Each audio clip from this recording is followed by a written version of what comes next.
J'ai 68 ans. Et le chiffre le plus important de ma vie n'a pas été le premier million que j'ai gagné. C'était les 847 € que j'ai trouvés dans la poche d'un veston de deuil il y a 2 ans. C'était tout ce que j'avais. Après 32 ans de travail, après une vie entière à être l'homme de la maison, on dit qu'à 65 ans, il faut se reposer, que le temps de construire est passé, que maintenant, c'est l'heure de gérer ce qui reste. C'est le plus grand mensonge que le système vous ait jamais vendu.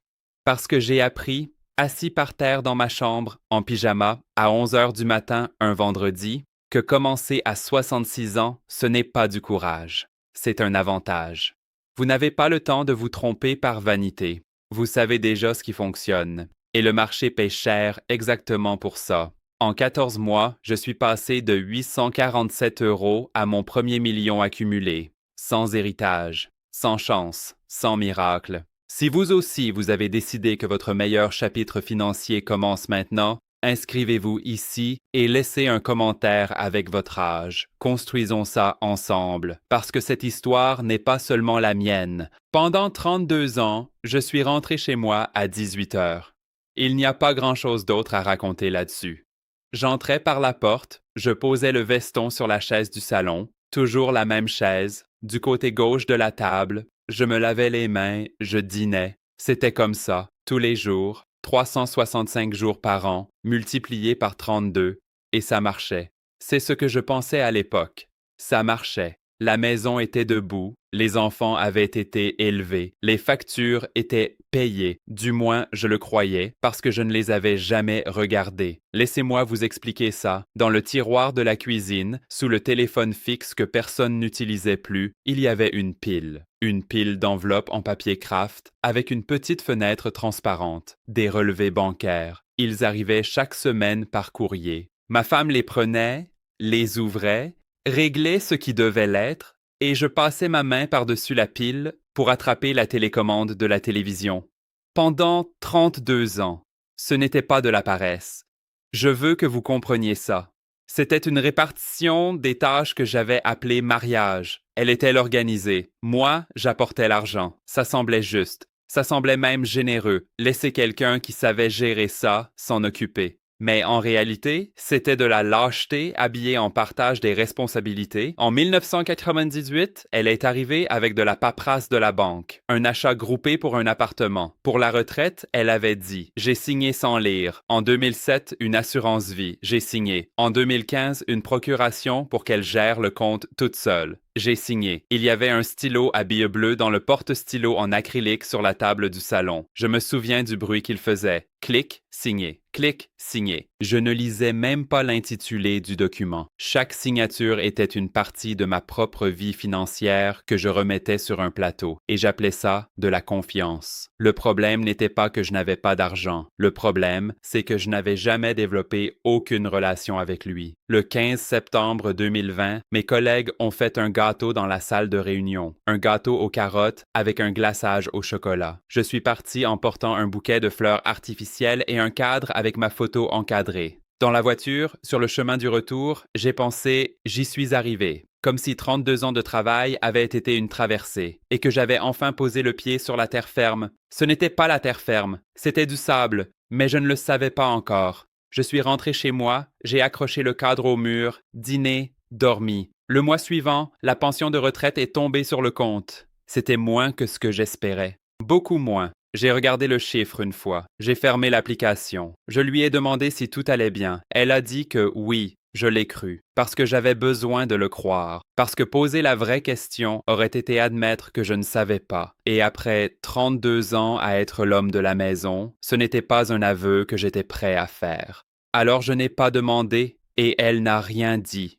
C'est un après-midi de février 2021, 5 mois après la retraite, qu'une petite chose s'est produite. Elle m'a demandé de payer la facture d'électricité en ligne. Elle avait mal à la tête, elle avait besoin de s'allonger un peu. Elle m'a montré comment accéder au site de la banque, où cliquer, quoi taper. J'ai essayé 3 fois. J'ai raté le mot de passe, le site a bloqué l'accès. Elle a dû se lever pour régler ça, elle n'a rien dit. Je n'ai rien dit. Mais quand elle a quitté la pièce, je suis resté à regarder l'écran de l'ordinateur avec une sensation que je ne peux appeler autrement que frayeur. Pas de la honte, pas encore, pas encore, de la frayeur. Celle de quelqu'un qui traverse un pont depuis des décennies et qui regarde vers le bas pour la première fois et réalise pour la première fois qu'il n'y a pas de garde-fou. 9 mois après cette frayeur devant l'ordinateur, ma femme est morte. Novembre 2021. Je ne vais pas parler des funérailles. Ce n'est pas là le sujet. Le sujet, c'est ce qui s'est passé 18 jours après. Une lettre est arrivée de la banque, informant que le compte joint avait été bloqué pour succession. Je suis allé à l'agence, seul, avec l'acte de décès plié dans la poche du veston, le même veston sombre des funérailles, que je n'avais pas encore porté au pressing. Le conseiller avait tout au plus 30 ans. Il m'a expliqué les procédures avec une patience qui m'humiliait à chaque phrase. Habilitation des héritiers, ordonnance du tribunal, délai de 60 à 90 jours ouvrés. J'ai tout noté sur une serviette en papier parce que je n'avais pas pris de cahier. J'ai perdu la serviette dans le métro. Vous savez ce que c'est d'avoir 70 ans de vie et de ne pas pouvoir payer une facture d'électricité tout seul? Ce n'est pas une métaphore. C'est littéral. En décembre, la facture de charge de copropriété est arrivée avec des pénalités de retard. Je n'avais pas réalisé que le prélèvement automatique était lié au compte bloqué. En janvier, la mutuelle santé a envoyé un avis. En février, l'assurance de la voiture. Chaque enveloppe qui arrivait par courrier, je la posais sur la table de la cuisine, sans l'ouvrir. La pile a grandi. C'était le même endroit où elle réglait tout. La même table, les mêmes enveloppes en papier craft avec la petite fenêtre transparente, sauf que maintenant, personne n'ouvrait plus. Je passais dans la cuisine sans regarder la table. J'ai appris à détourner les yeux en moins d'une semaine. En mars, mon neveu m'a appelé. Il ouvrait une glacerie artisanale. Il cherchait un associé silencieux, quelqu'un de confiance. J'avais besoin de sentir que j'étais encore utile à quelque chose. J'ai transféré 40 000 € en 2 versements. Toutes les économies que j'avais réussi à récupérer du blocage du compte, jusque-là. Cet écran bleu du téléphone, le montant en vert, 20 000 €, confirmé. Une seconde après, 20 000 €, confirmé. Le bruit de confirmation avait sonné bizarre même à ce moment-là. Comme quelque chose qui partait sans au revoir. Mais j'avais déjà cliqué. 7 mois après, la glacerie a fermé. Mon neveu a changé de numéro. Je n'en ai parlé à personne. Parce qu'en parler, il aurait fallu expliquer pourquoi j'avais fait ça, et je n'avais pas d'explication qui me rendait moins honteux que le silence. J'ai cessé de répondre au téléphone en avril, pas tous, seulement les numéros que je ne reconnaissais pas, puis ceux que je reconnaissais mais ne voulais pas, puis presque tous. J'ai cessé de me raser régulièrement. Ce n'était pas une décision, c'était un matin qui en est devenu 2, puis une semaine. J'ai cessé de sortir sans nécessité. La maison avait une odeur de fenêtre fermée que j'avais cessé de remarquer. C'est un après-midi de mars de l'année suivante qu'il s'est produit la chose la plus silencieuse et la plus dévastatrice de toute cette histoire. Mon fils aîné est venu me rendre visite. Il a dit qu'il passait voir comment j'allais. Il a fait du café, trop fort comme il l'aime, pas comme je l'aime. On a parlé des petits-enfants. J'ai bu sans me plaindre du goût. 3 semaines après, par hasard, il avait oublié son téléphone sur la table de la cuisine. Ouvert sur l'application de la banque, j'ai vu prélèvement automatique, mutuelle santé, mon nom, 3 mensualités, 1 200 € par mois, depuis janvier. Il avait 2 jeunes enfants et un crédit immobilier. Il avait pris en charge mes cotisations sans me dire un mot, parce qu'il ne voulait pas me faire honte. Je suis resté immobile dans la cuisine, avec son téléphone dans la main, le café refroidissant dans la tasse, le bruit des petits-enfants dehors, et un froid dans la colonne vertébrale qui ne venait pas du café, pas de la climatisation, pas de rien d'extérieur. Il venait de l'intérieur. Le genre de froid qui arrive quand on comprend, d'un seul coup, tout ce qu'on ne voulait pas comprendre. J'avais passé 38 ans à élever cet homme pour qu'il n'ait besoin de personne. Et il me réélevait en silence, avec du café trop fort, en faisant semblant que non. J'ai reposé le téléphone sur la table. Je suis retourné au salon. J'ai continué la conversation sur les petits-enfants. Et je n'ai rien dit. Parce que parler aurait été confirmé que ça se passait vraiment. Et je n'étais pas encore prêt à confirmer que j'en étais arrivé là. Je suis resté comme ça encore 3 semaines. Il n'y a pas grand-chose d'autre à décrire de cette période. C'est le genre de choses qui, quand on est dedans, semble durer pour toujours. Et quand on en sort, semble n'avoir pas existé. Mais ça a existé. Ensuite est venu le 3 mars 2022, premier vendredi après avoir eu 66 ans. J'avais besoin d'un document à la banque. Je suis allé chercher le veston, le seul que j'avais, le sombre, celui des funérailles. J'ai mis la main dans la poche intérieure et j'ai trouvé un papier, plié en 4. C'était un relevé bancaire, imprimé, date 28 octobre 2021, 22 jours avant qu'elle meure. Solde, 847 €. Elle avait imprimé ça, rangé là, et ne m'avait rien dit. Je me suis assis par terre dans la chambre, littéralement par terre, en pyjama, à 11 heures du matin, et j'ai regardé ce chiffre jusqu'à ce qu'il perde son sens. 847 €, 847 €, 847 €. Elle savait que je ne supporterais pas de savoir. Et elle avait raison, je ne sais pas combien de temps je suis resté là, mais à un moment, une question est apparue. Une question complètement différente de tout ce que j'avais pensé dans les mois précédents. Combien de temps me reste-t-il? Pas dans le sens philosophique, dans le sens pratique. Si je vis jusqu'à 80 ans, et les hommes de ma famille ne dépassent généralement pas ça, il me reste 14 ans. 14 ans, pas pour devenir riche. Pas pour récupérer les 40 000 € du neveu, pas pour prouver quoi que ce soit à qui que ce soit, pour ne pas être un fardeau, pour ne pas être ce père que son fils visite avec du café trop fort et des yeux de pitié, en faisant semblant que c'est une visite normale. J'ai fait ce calcul assis par terre dans la chambre, avec le papier jauni dans les mains, en pyjama, à 11 heures du matin un vendredi. Et c'était la première fois de ma vie que je regardais ma propre situation en face, sans détourner les yeux. Je me suis levé du sol. Ce n'était pas dramatique. Il n'y avait pas de musique, pas de révélation lumineuse. Je suis allé aux toilettes, je me suis lavé le visage, je me suis regardé dans le miroir pendant quelques secondes. Et puis, je suis allé à l'ordinateur. Pour la première fois de ma vie, seul, sans demander d'aide à personne, j'ai tapé « Que faire à 66 ans sans revenu ?» Ce qui est apparu n'était pas une solution.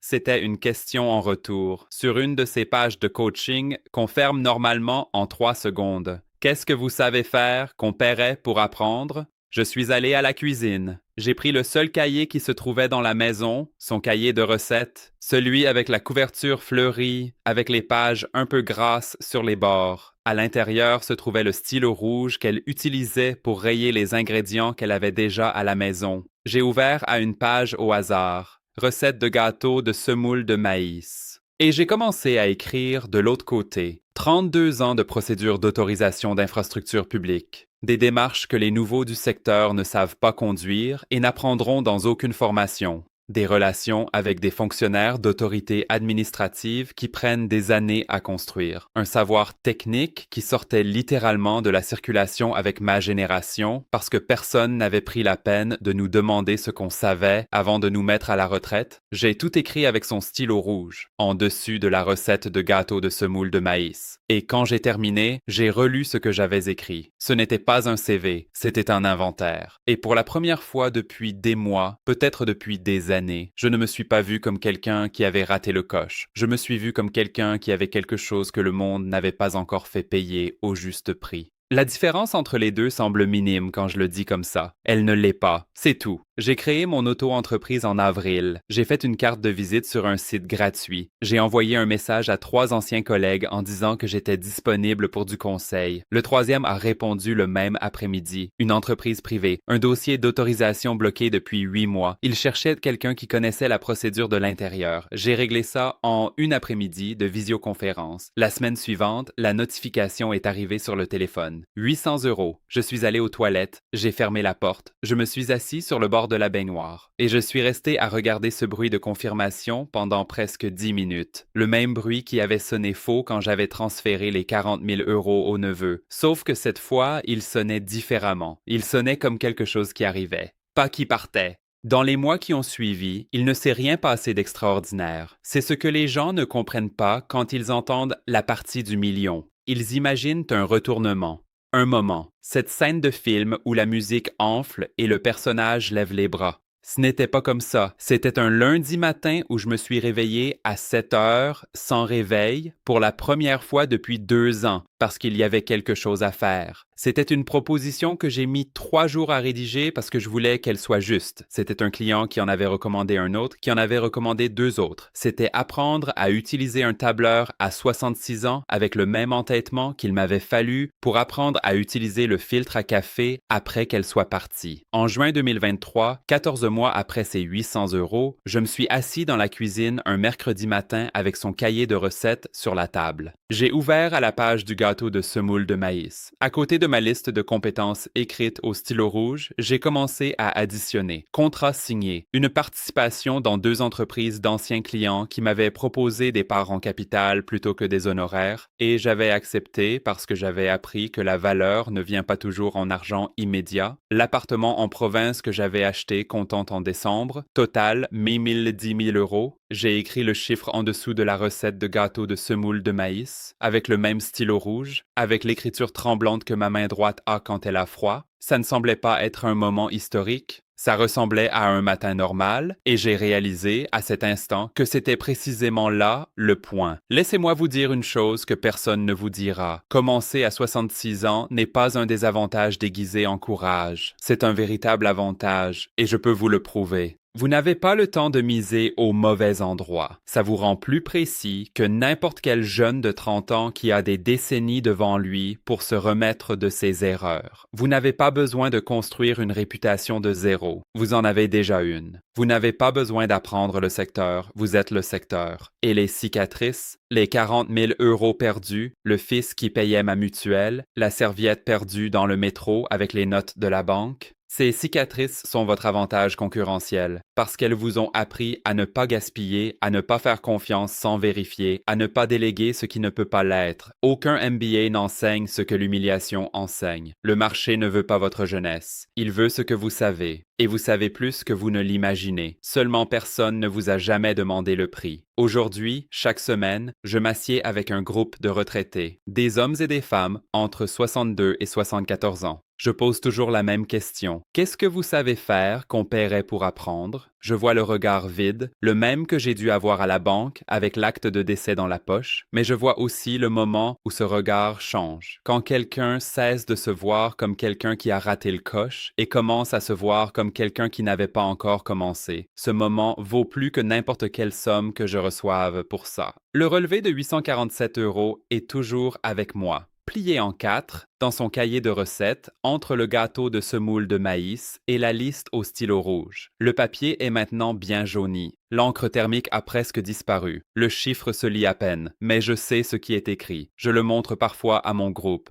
Et je dis ce qu'elle ne m'a jamais dit, parce qu'elle pensait que je ne le supporterais pas. Je pense que vous le supportez. Vous êtes arrivé jusqu'ici en écoutant cette histoire, alors vous supportez déjà plus que vous ne le pensez. Le seul compte que j'avais oublié de régler toute ma vie, c'était le mien. Pas les charges de copropriété, pas la mutuelle, pas les factures du tiroir de la cuisine, le mien. La reconnaissance que ce que je portais valait quelque chose, que le temps qu'il me restait valait quelque chose, que moi, avec toute la honte, tout le retard, toute l'ignorance financière de décennies, je valais encore quelque chose. Il n'est jamais trop tard pour ouvrir ce relevé, jamais. Et quand vous l'ouvrirez, vous n'y trouverez pas 847 euros, vous y trouverez tout ce que vous n'avez pas encore fait payer pour ce que vous êtes.